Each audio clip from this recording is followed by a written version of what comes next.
Now I'm just going to go back a smidge and let it play again because she says not everybody has this issue. So why did it happen to her? Here goes. Into my 40s, and I can't even tell you what happened. It hit me like a ton of bricks. I didn't get the results that I used to get. So my skin didn't look as good. My hair, skin, nails, all of it started going crazy. I started getting thicker in the waist, and I thought, God, I use all these practices and principles. I've used them on myself. I've used them in practice. What is happening with me? And so then you have to ask yourself the question, if we're supposed to fall apart after 40, that means everybody has to. It means there's a genetic component to it. Right. We know a lot about epigenetics. We know there's got to be a genetic component, so everybody has to fall apart, and they don't. So I knew that there was a... Exactly, and they don't. And the reason is some people get root canal. That's what happened to me. I had a root canal, and then I had my absolute disaster. I ended up having 2 surgeries for gut, broke right through the walls of my gut. They never said anything about taking probiotics, and most everybody had had antibiotics not that long ago. They just started easing up on them, and I never heard a word about taking probiotics until I started searching it on myself because I had a friend that they told him he's going to die. There's nothing they could do for him, and he started taking probiotics, and in 2 weeks he was out jogging again. And the probiotics works in a couple of days. If it's going to help, it's going to help very, very quickly. But you got to really take enough of them to do the job. Now, I'm not saying take anything or don't take anything. I'm not a doctor. She might be able to say that, but I can tell you what, the things that do the chemistry in the body from the research I've done says that enzymes do the chemistry. Enzymes are produced by bacteria. Bacteria lives in these lining they call now the interstitium. And it's a fluid-filled highway, and the bacteria have flagellas that spin 100,000 RPMs. They go right through these highways and deliver the goods everywhere they need to. Each one of them carries a specific chemistry set, a specific, and I mean specific. And when it delivers that goods magnetically, they're called magnetotactic bacteria. They come up and they glue onto the thing magnetically. They know how to do it. Once you're immune, that's what those things do. And they snap on and zip, they kill it, case closed, go on about their business. A lot of things that were probably missing. Long story short, I started implementing more of these, what I call these fat-burning, powerful foods in my diet. I started using bone broth, and I could not believe the results. Couldn't believe it. And I said, you know what? I'm going to start trying this on patients and see what happens. And some of the videos that I have and some of the video testimonials would just, you wouldn't believe it. A woman told me, you know what, Dr. Kellyanne, I feel like I'm trapped in my home. I have such bad colitis, I can't even leave. And all of these... There you go, colitis. It's Crohn's disease, colitis, acid reflux, abdominal cramps and diarrhea. And what happens is that bad bacteria gets trapped in these little microvilli are in there. And instead of having the drugs be able to go down and get them, the drugs can't get them because they get coated with mucus. So they stay in your gut, and it kills all the ones on the surface, yeah. However, when you take the enzymes and the bacteria that are designed to go kill that, they have flagella. They dig right through the mucus and they get right to them and kill them. That's your immune system. Once they get weak, and they are getting weak because the things we eat appear to kill these bacteria. These things, these digestive problems, all of these skin problems, all of these autoimmune problems, things like thyroid problems, even things like diabetes, obesity, all of these have a common underpinning. And what I discovered about bone broth is what bone broth does so incredibly, like the overhanging fruit in all of this, is its ability to really reduce inflammation, because that's so much of the common underpinning of all these modern day diseases that we have. All right, so how does it reduce inflammation? It keeps you from being attacked. It gives you a nice skin surface, basically, because the skin and mucosa is the protective layer that keeps the bad stuff out and the good stuff in. So you need the production of these collagens and so forth to even make it in the first place. But then you have to populate it with the bacteria. That's, I think, what we're missing here. So I started using it in clinic. And I thought, oh my gosh, I can't believe these numbers, the empirical data on these people. The data is just changing. Then I thought, you know what? What if we use this in a system to help people get slimmer and younger? What if? What if I used it for that? I started using it in clinic to help people slim. I used it for people to get stronger. I used it for people to get better skin tone. It was incredible. All right, I'm going to leave it at this. You can come up and watch this. It's 42 minutes long.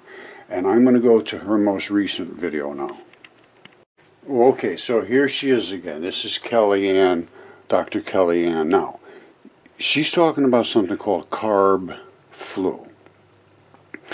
What happens is when you start to take different foods that you haven't ever taken before, things change in your body. You have to digest those foods. And you normally won't have a lot of the bacteria that break those foods down because you normally don't consume those types of foods. So when you change your diet, you may feel a little on and off until your diet, your bacteria adjusts. I would recommend taking a bunch of probiotics as you're making these adjustments, first of all. That's number one. Now, number two is if you're currently having trouble, I have people say, oh, I can't drink milk, or I can't eat this, or I can't eat that, or oh, fats give me this and that. Well, they're not being digested correctly. That doesn't happen to everybody. I can eat just about anything I want, and they seem to digest pretty good. But I take a lot of probiotics, and I always have the prebiotics as well. Now, I'm going to go with this bone broth. This sounds very good. I was very impressed by her talk. Here goes. Listen to what she has to say. So a lot of times when we're switching to eating really healthy, we just decide, you know what, I want to start eating healthier, feeling better, looking better, but we bonk. What happens is our body is not restabilizing the way we'd hoped it would. And a lot of times you have to discern, is it because my body's just going through that change and it's learning how to become a more efficient fat burner by switching its fuel source from carbs to fat to fuel you, or are you not getting enough of healthy carbohydrates? So here's how you can gauge that. Usually somewhere between day 4 and 7, your body makes that automatic switch to becoming more efficient. Before that, a lot of people go through what we call carb flu, where you feel kind of yucky as your body's making that transition. But after that transition occurs, then you can be rest assured if you're starting to bonk, it's because you need to refuel yourself more. Potatoes happen to be my favorite source, particularly sweet potatoes. I love them. I have them often. All right. My point here is probiotics are the chemists. Those bacteria are the chemists that go out and break down those potatoes. If it were starches and carbohydrates, fats, they all have a specific way that they have to get broken down. Some of them need salts, some of them need acids, some of them need different types of metals to come in and invade and snap off the little particles so that we can digest them. Simple as that. And then the body reconstructs them into different fabrics, like your membranes, your bones, your skin, your hair, your tissues, your eyeballs, every single thing in you. And then there's a ton of extremely toxic chemicals that roam your body, sent out, because enzymes are toxic as hell.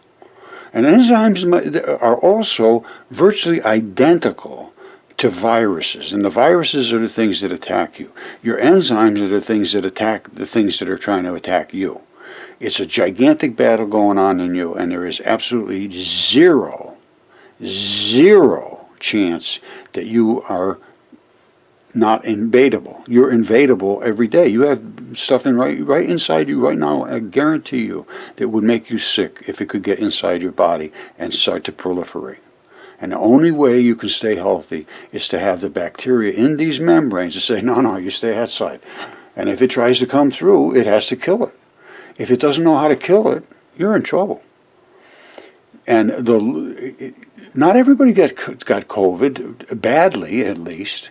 So you know that some people had some immunity to it, or had some way of trying to keep it away. Maybe they could only create enough mucus to do it. They didn't have an enzyme to go out and snap it and kill it. And it took a while to figure out how to do that. But your body will do that. That's called gaining an immunosuppressive chemistry set inside your body. And it's a bacteria that's going to live in these membranes. So we have to have these healthy membranes. She's 100% right. I'm going with this bone broth. I'm liking the sound of it. Okay, this is the National Library of Medicine, and they're talking about collagens, membranes, bone regeneration, so forth. And as it comes down, the most important for you to understand is that there's a ton of different collagens. It depends on where they are, and they are synthesized by many specialized cells in the human body, depending on the location. That's because some places are salty, some places have acids, some places have a lot of toxicity.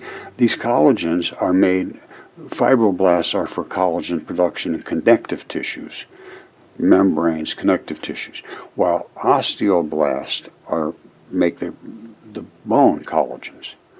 Now, it has many features other than structural, including low immunogenicity, good hemostatic capacity, a chemotactic action on regenerative cells, such as fibroblasts, osteoblasts, and lastly, good dimensional stability. These collagens are very, very strong, especially in your tendons and so forth. Now, collagen molecule alone is not stable. Therefore, in nature, it's arranged in these triple helix structures. They're called collagen fibrils. I've shown these, and some of them can get very, very large. Many fibrils are then arranged together with a covalent cross-linked bond to obtain a collagen fiber. That's what creates your tendons and your connective tissues. Then there are different types of collagens depending on the location and function in your body. Exactly. Because they're the coating for all your organs. They're now your interstitium. They create what they call the interstitium, which is a fluid-filled highway of your body that allows the bacteria to run through your body a bazillion miles an hour. They have flagellas on them, spin 100,000 RPMs, bzzz, right through that fluid-filled highway, bringing enzymes, mucus, whatever they do. Now, to date, there's more than 20 types have been classified. I believe it's 28 right now. 1 to 4 are the most common in the human body and their localization. Now, here's why I'm so up on this bone tissue thing, bone broth thing. Collagen 1 is the big one. 90% of collagen find connective tissue, skin, tendons, ligaments, bone, cornea, periodontal connective tissue, 90%. Then 2 is found in cartilage, intervertebral discs, and vitreous body. 3 is most found in cardiovascular system and granulation tissue. Now, 4 is in the basal membrane. So you have a top membrane, and then you have the interstitium that runs through there.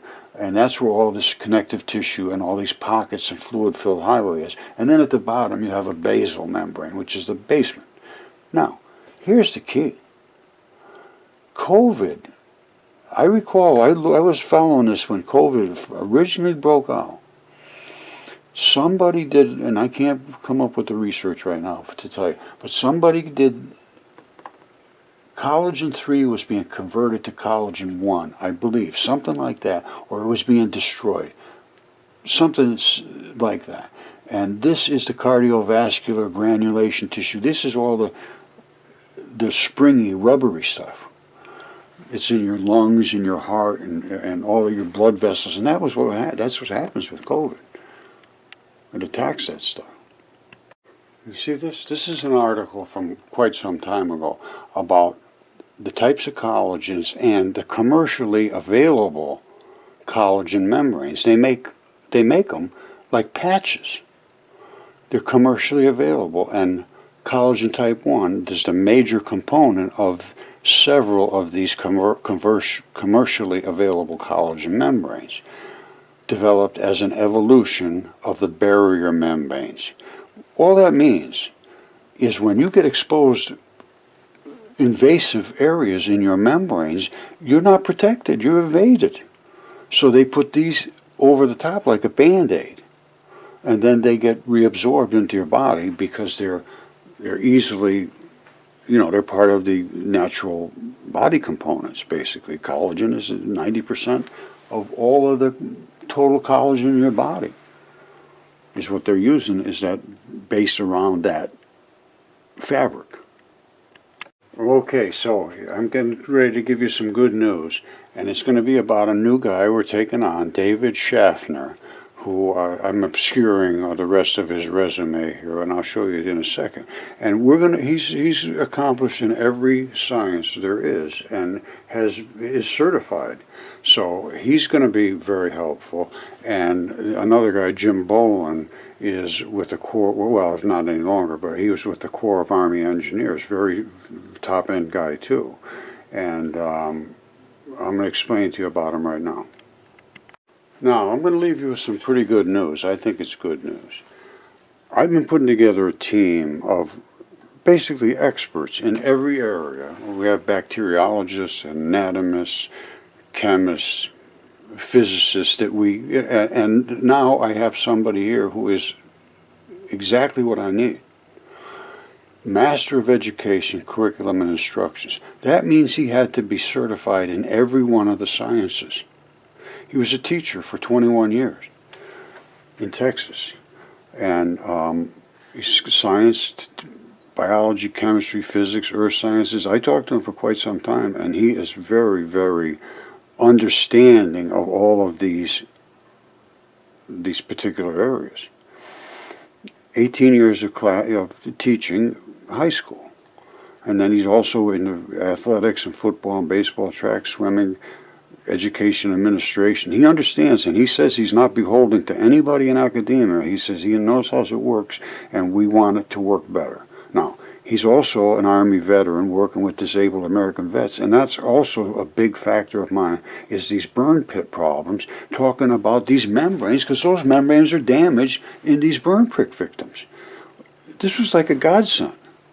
So he's going to be on a team, and we're going to be doing some online Zoom meetings where we'll interactive, and we'd like to have a bunch of other experts. Now, I have another expert that Jim Bolin, who will be doing these with us as well, I hope, and he was with the Army Corps of Engineers as a geologist, and they would use him in consulting. He wasn't actually in the Army. He was a consultant to say, yeah, you can build a bridge here, or you can't build a bridge there. It's not going to hold, or it'll hold, that type of thing. Then when they had all kinds of issues with environmental disasters, they knew that he knew where these zones of stability were. And it ended up that Jim took on the challenge of becoming the senior environmental scientist for the Corps of Army Engineers in this remediation work to try to suck out all of these oils and so on. And they will collect in certain places. He knew where to, he's very accomplished at all this stuff too. He's got a ton of credentials. And I have somebody in every realm now, and I feel completely qualified myself. I don't have master's degrees and all this business, but I don't need them. I did the work. I can show my work. I'm a material scientist. I'm not a guy that says, oh, I read this paper, so that makes me a genius. No. I say, I did this, and I saw this, and I'm showing you this, and they're asking to see that, and there it is. So let's discuss it, and let's figure out how we can use it for our own benefit. And right now, we're going to make people healthy. I'm going to tell you right now. And he is a veteran, and so am I. And I want to see these guys get healthy. We put them in harm's way, and they're walking away from them in most cases. That should not stand. And it doesn't have to. And then 90% of them want to get better. They don't care about getting an extra $100 a month or something. They want to get better. Why can't they get better doing a little of the stuff we're talking about? Let's start there, and then we'll go from there. Now, he's in the Veterans Affairs. He works with these disabled American vets. So this is the best chance I got.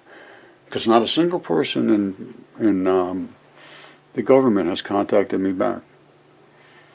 Now, I think maybe they think I'm crazy. I don't know. But I can tell you what. this kind of intervention works. And what happened to these guys in these fields where they were burning all this toxic stuff, they inhaled it, it killed their bacteria. They're just a wide open, on the surface, their skin, their eyes, they're getting pancreatic cancers. I'm hearing from all kinds of people, yeah, my nephew died, he was just young, he was over there in Iraq or Iran or wherever, I don't know where they fight, all over the place over there. He came back and he said he was never healthy again, he died. And that's not an uncommon scenario. And I'm saying right now, in 90 days, just by supplementing probiotics in the ones that are the worst, we could find out if there's any improvement at all. If there is, we're going to have to assume it's likely due to the damaged microbiota. And then we have to fix that. And there is a number of ways, and there's some of them that are very, very cheap and simple and almost 100% foolproof. And they're called FMTs.